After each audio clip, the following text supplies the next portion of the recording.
She said, "Apologize to him, or don't expect me to walk back in this house." The sentence hit like a glass thrown at a wall, sharp, loud, and designed to make you flinch. I didn't flinch.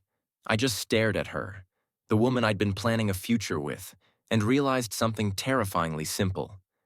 If someone can demand you betray your own boundaries to protect their friend, then the relationship isn't a partnership. It's a hostage situation with matching toothbrushes. But I'm getting ahead of myself. If you've ever been asked to apologize for respecting yourself, you're not alone.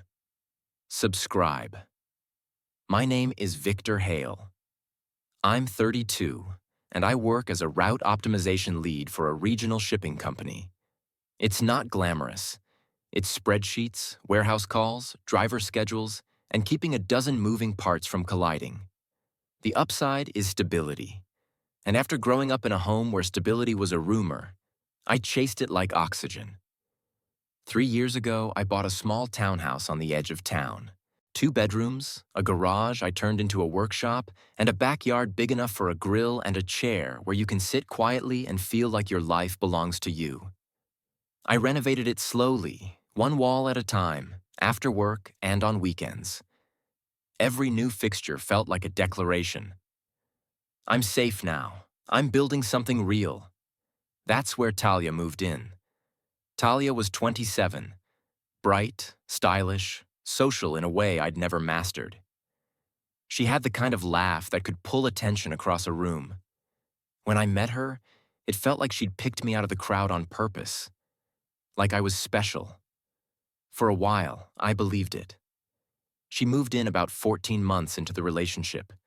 I use that phrase the way people say they go to the gym, true in spirit, flexible in practice. Her driver's license still listed her parents' address in Riverside, 45 minutes away. Her mail went there too. "It's easier," she said. "I don't want to change everything. I didn't push. I was trying to be supportive, not suspicious. Financially, it looked like this." She covered groceries on some weeks and paid for our streaming subscriptions. I covered the mortgage, utilities, repairs, internet, property taxes, home insurance, and every surprise expense that comes with owning a place. When the water heater died, I paid. When the fence leaned after a storm, I paid. When the dryer started squealing like a haunted bird, I paid. She told me she was saving for our future. I wanted to believe that too. And then there was Mason. Mason O'Reilly was Talia's best friend from college. He was 29, worked on and off as a freelance photographer, and wore confidence like a jacket he never took off. He had the kind of charisma that makes people forgive him for being late, for being rude, for being a little too familiar with other people's lives. Mason was always around. He'd show up to drop something off and stay for 3 hours. He'd eat whatever was in my fridge and leave the empty container in the sink like a signature. He'd sprawl on my couch with his shoes on and ask Talia, not me, if your place had anything to drink. Most of the time, he acted like I was furniture, useful but not worth addressing directly. When he did speak to me, it was with that joking tone people use when they want to insult you but keep plausible deniability. "Vic, you ever loosen up?" he'd say. "Man, you're so serious. It's like you're allergic to fun. You should let Talia out of the cage sometimes." If I responded, Talia did the same thing every single time. She laughed like it was harmless. Then, if I looked bothered, she'd tilt her head and accuse me of overreacting. "Victor, stop. He's my family. Don't be weird. You're being insecure." So I swallowed my discomfort and called it maturity. The first time my gut truly turned over was when they announced their weekend plan. It wasn't a music festival.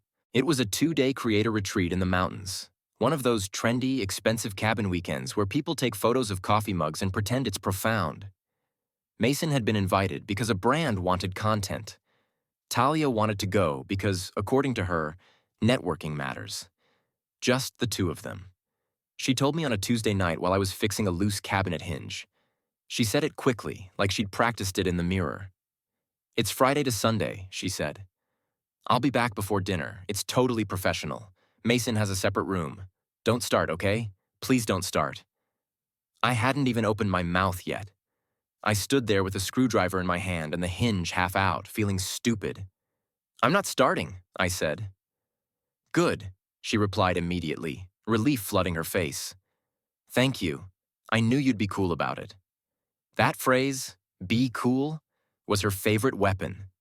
It wasn't a compliment. It was a collar. If I objected, I wasn't cool. I was controlling, jealous, toxic. If I agreed, I was rewarded with affection and a smile and the illusion of being chosen. My job had me slammed that week. Quarter-end reroutes, drivers calling out, a client threatening to cancel. I couldn't take time off.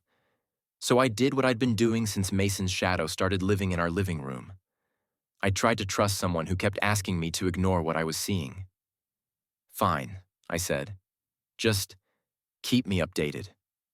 "Of course," she promised. "I love you." Friday night, she texted a few times.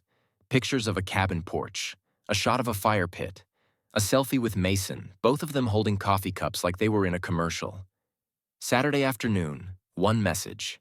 "Signal is trash, but we're good. Don't worry." Saturday night, nothing. At 9:30 p.m., I called. Voicemail. At 10:15, I called again. Voicemail. I texted Mason. No response. At midnight, I tried both again. Nothing. I sat alone on my couch, lights off, phone glowing in my hand like a tiny interrogation lamp. And here's the part people always misunderstand. I wasn't just thinking, she's cheating. I was thinking, what if something happened? What if they're stuck on a road? What if she's hurt? What if I'm the idiot who said yes because I didn't want to be uncool, and now I'm waiting for a call that never comes? At 7:40 a.m. Sunday, I finally got a text. "Sorry, babe. Phone died. Charger fell in the fire pit. LOL. We crashed early. Heading out soon. Love you." It would have been almost believable if it weren't for two things. One, the LOL. Two, Mason's silence. Somehow his phone died too? Convenient. When they returned that evening, I knew something was off the second the door opened. Talia walked in too energized, too talkative, like she was performing happiness. Mason followed with a lazy smirk and a duffel bag that looked heavier than it should have for a weekend. I watched them the way you watch strangers in your home. Talia darted to the kitchen and started unpacking, narrating every detail like a tour guide. Mason got these amazing shots of the sunrise. The cabin was so cute. The hot tub was kind of gross, but whatever. She still wouldn't look me in the eyes. Mason leaned against my counter, grabbed a bottle of water from my fridge, and twisted the cap like he was doing me a favor by breathing my air. I waited until Talia paused to take a breath. I kept my voice neutral. "So, what was the name of the place you stayed?" Talia's fingers stilled on the zipper of her bag. "Just for a heartbeat." Then she smiled too wide. "Why?" "Because my sister and her husband are planning a mountain weekend next month," I said. "I wanted to recommend it if it's good." A small lie, a gentle trap. Mason's eyes flicked to Talia. It was fast, but I saw it. Talia's smile tightened. "It was, Pine Ridge something. I'll send it later." "Cool," I said. "Can you forward me the booking confirmation? It's easier to find the exact cabin number that way." The air shifted like someone had opened a freezer door. Talia set her bag down and turned toward me with a look that wasn't confusion. It was warning. "Victor," she said softly, "why are you asking me for proof?" "I'm not asking for proof," I replied. "I'm asking for a confirmation email." Mason chuckled. It wasn't a friendly laugh. It was the sound of someone enjoying the moment. "Dude," Mason said, shaking his head, "that's intense." That chuckle did something inside me. Not rage, not yet, more like clarity, like a fog had lifted and I could finally see the shape of what was happening. I looked at Mason. "Mason, I wasn't talking to you." He raised his hands like he was the victim.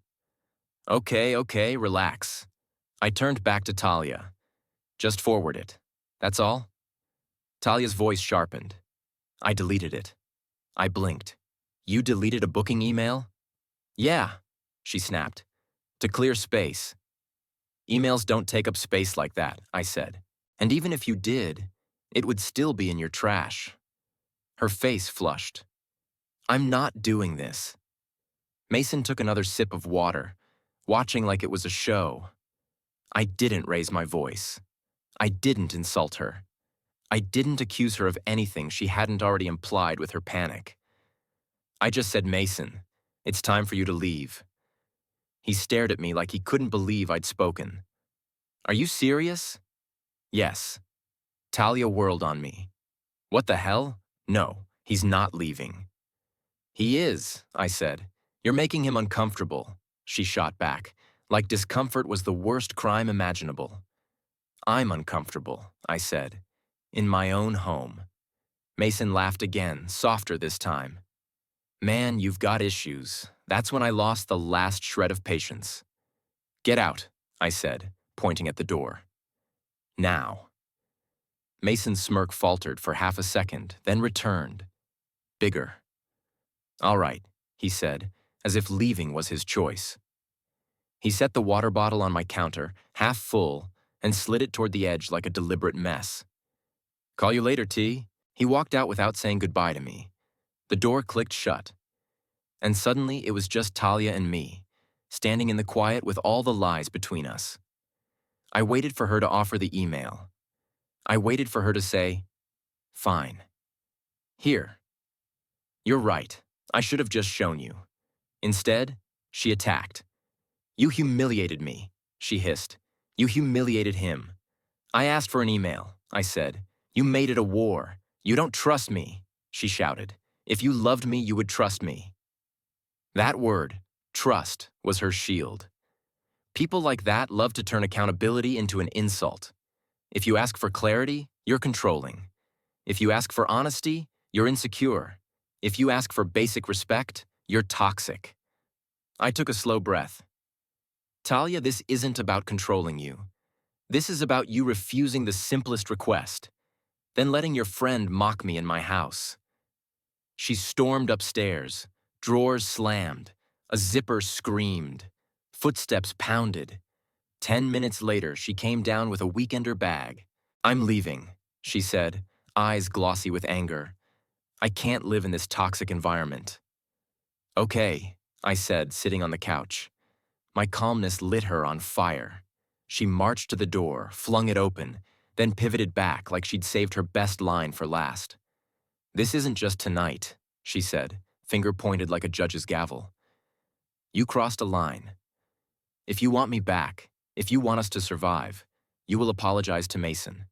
You will call him and admit you were wrong. I looked at her, genuinely processing the audacity. You're giving me an ultimatum, I said. Yes, she replied. Apologize to him, or we're done. The door slammed hard enough to rattle the frame. For a long time, I sat there listening to my own heartbeat. Then I stood up, walked into the kitchen, and saw Mason's bottle sitting near the edge of the counter, like a petty little flag he'd planted. I picked it up and poured it down the sink. All right, I said to the empty room. We're done. That night, I didn't sleep much. I didn't. Not because I was grieving her, because I was grieving my own patience, the way I'd swallowed my discomfort for so long that I'd started calling it love. At 6:30 a.m., I made coffee and wrote a list on a legal pad. 1. Pack her belongings neatly. No drama. 2. Replace the exterior locks. 3. Communicate once. Clearly. No argument. I wasn't trying to punish her. I was protecting my peace and my property. By 9 a.m., her clothes were folded and boxed, her toiletries wrapped in paper towels, her makeup bag zipped and placed carefully on top of a labeled box. I handled every item like evidence. No room for accusations that I'd destroyed anything. By 10:30 a.m., 6 boxes and a garment bag sat under the porch overhang. At 11 a.m., a locksmith named Priya arrived. She didn't ask personal questions, just measured, drilled, and swapped hardware with efficient calm. When she handed me the new keys, the old ones suddenly felt like relics from a life I didn't want anymore. At 11:58 a.m., My phone was silent. No apology, no explanation, no attempt at repair. She was waiting me out, expecting me to fold. At noon, I sent one text. It's past noon. I'm not apologizing to Mason. I'm accepting your ultimatum. We're done. Your things are on the porch. Please pick them up today. I set the phone down and ate lunch like my life depended on normalcy. 8 minutes later, the call started. I didn't answer. Then came the messages, each one a different mask. Is this a joke? You're being dramatic. Stop acting like a child. I'm coming home tonight and we'll talk like adults, I replied once. You're not coming home. Your key won't work. Pick up your boxes. Silence. Then, at 2:07 p.m., the crunch of tires on gravel. I watched through the front window without opening the door. She walked up the path and froze when she saw the boxes. She stared at them like they were impossible. Then she lunged for the lock, shoved in her key, and twisted. Nothing. She tried again, harder. Nothing. Her shoulders tightened. She yanked the key out, looked at it, wiped it on her jeans like that would magically make it work, and tried a third time. Still nothing. Then she pounded on the door. Victor, open this right now. I stepped up behind the door but kept it shut. The locks were changed, I said through the wood. Her voice cracked. You what? I changed the locks, I repeated calmly. You can't do that. I live here. My stomach flipped, not with guilt, but with disbelief. No, I said, you don't. Your address is still Riverside. Your mail goes there. You've said for a year you don't want to change anything officially. Remember? There was a pause. She understood immediately. Her convenience had just become her weakness. I'll call the police, she shouted, louder now, performing for the neighborhood. Okay, I said. Tell them you left voluntarily last night after giving me an ultimatum. Tell them you maintain primary residence elsewhere. I'll wait. Silence again. Not because she suddenly respected me, because she knew the math. Her voice softened, and when it did, it sounded like someone turning a faucet. Calculated. Victor, please open the door. We can talk. There's nothing to talk about, I said. Then her voice turned wet. I didn't mean it. I was angry. I don't have anywhere to go. I blinked. You said you were staying with your cousin. She's got her kids this week. It's crowded. My patience thinned. Then go to Mason's, I said. He's basically family, right? He can help. The pause that followed wasn't a pause. It was a confession. I can't, she whispered. Why not? Her voice dropped like shame had weight. He said he doesn't want to get involved. He has someone coming over tonight. I almost laughed, not because it was funny, but because it was so perfectly revealing it felt scripted. She demanded I apologize to a man who wouldn't let her sit on his couch for one evening because he had a date. So, I said, my voice colder than I meant it to be, you were willing to risk our relationship, my home, everything, to defend a guy who won't give you a spare pillow. It's not like that, she cried. It is exactly like that, I said. You chose his comfort over our respect, and now you're shocked that he chose his convenience over you. She sobbed on the other side of the door. Please, Victor, I'm sorry. I'll show you the booking. I'll show you everything. Just let me in. I closed my eyes. I don't need to see it anymore, I said. Yesterday you refused to show it because trust. That was your answer. A fist thudded on the door. Please, I exhaled. Take your boxes, I said. If you're not gone in 10 minutes, I'm turning on the sprinkler system. I walked away. Not because I hated her, because I finally respected myself. Through the doorbell camera feed on my phone, I watched her load the boxes one by one. She cried the whole time. She tried calling again. I ignored it. Eventually, she sat in her car for a long minute, forehead against the steering wheel, then backed out and drove away. I thought that would be the end. It wasn't. The next morning, my phone lit up like a bonfire. Talia had posted a tearful selfie with a caption about being thrown out, emotionally abused, and punished for having friends. People who had eaten my food, sat on my patio, toasted in my living room, people who knew me, started messaging like they'd been handed a script. How could you do this to her? You're disgusting. Men like you shouldn't date. I didn't argue. I didn't write a paragraph war. I posted one screenshot, her ultimatum message from the night before. Apologize to Mason or we're done. Then I added one sentence. She gave terms. I accepted them. The tone of my inbox changed within an hour. Some messages stopped. A few people apologized. Most stayed silent, because silence is easier than admitting you got manipulated. A week later, the truth started leaking out, because it always does. Talia's older brother, Jonah, called me. He was blunt, exhausted, and not interested in drama. I'm not calling to yell, he said. I'm calling because she's making a mess and dragging everyone into it. I stayed quiet. She tried going to Mason's that night, Jonah continued. He wouldn't let her in. Told her she was being too much and he didn't want his vibe ruined. He blocked her the next day. I stared at the wall, feeling something settle inside me. Not satisfaction, not victory, just confirmation. He used her, Jonah said flatly, and she let him. I thanked him for telling me. Then I hung up and went back to work, because real life doesn't pause for people who thrive on chaos. Months passed. My house got quieter. Not empty, quieter. The kind of quiet where you can hear your own thoughts without fighting someone else's narrative. I finished renovating the guest room. I repainted the kitchen. I started sleeping through the night again. Then one evening in late fall, a blocked message appeared in my folder. A new number. I saw you at the grocery store. You look peaceful. I'm sorry, Mason was a mistake. I was stupid. Can we just talk? 5 minutes. I reread it twice. Not because I was tempted, because I was amazed at how predictable it was. People like that don't reach out because they've changed.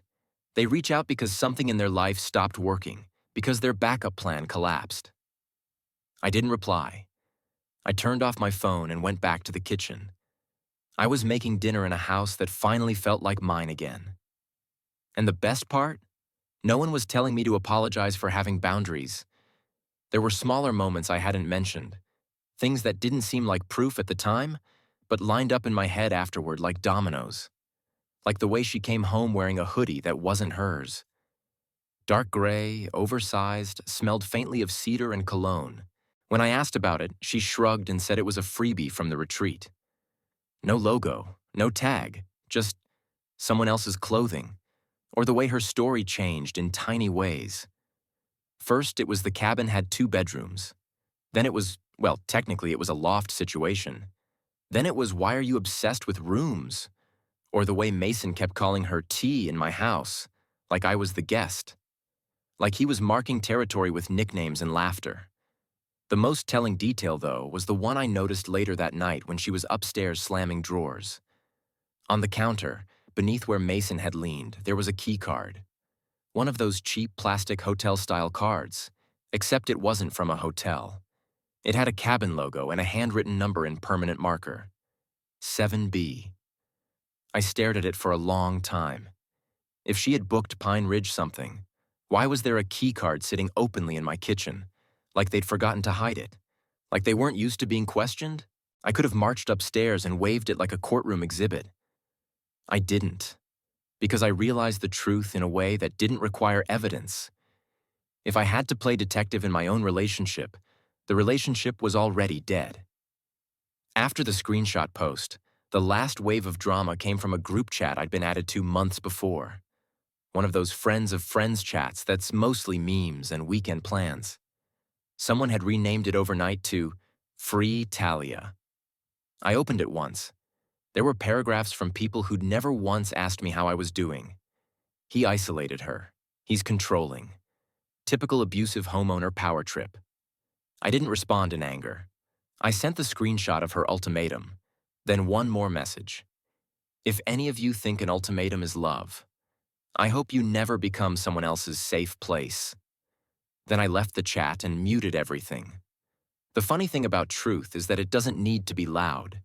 It just needs to be consistent. A few days later, my next-door neighbor, Mrs. Dalka, an older woman who'd lived on this street since before I was born, caught me outside while I was bringing in trash bins. "I saw the crying," she said bluntly, as if discussing weather.